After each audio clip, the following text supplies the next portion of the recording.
Sony मराठीवरील तू भेटशी नव्याने या मालिकेच्या आजच्या म्हणजे 24 जुलैच्या भागात अभिमन्यू सर वर्गातल्या मुलावर हात उगारतात. आधी चूक करायची आणि नंतर स्वतःच्या चुकीचं स्पष्टीकरण द्यायचं हे कोणी शिकवलं असं विचारतात. तेव्हा कॅन्टीनमधल्या गौरीने सांगितलं की सरांच्या नजरेला नजर मिळवून खरं बोललं की अभि सर माफ करतात. तर ते ऐकून अभिमन्यू सरांना राग येतो आणि ते याचा जाब विचारण्यास लायब्ररीत गौरीला जाऊन भेटतात.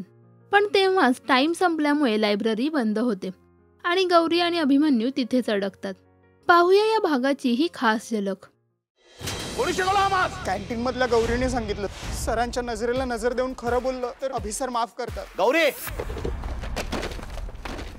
चला 6 वाजले, लायब्ररी बंद. अरे दार उघडा. कोणी आहे का? दार उघडा प्लीज. तर आता अभिमन्यू सर पुन्हा गौरीला शिक्षा देणार का? मालिकेत पुढे काय घडणार हे जाणून घेण्यासाठी पाहायला विसरू नका.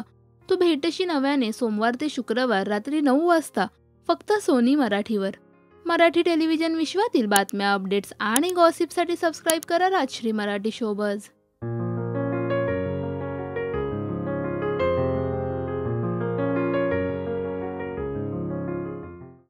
पूर्ण एपिसोड पाहण्यासाठी डाउनलोड करा सोनी लिव्ह ॲप.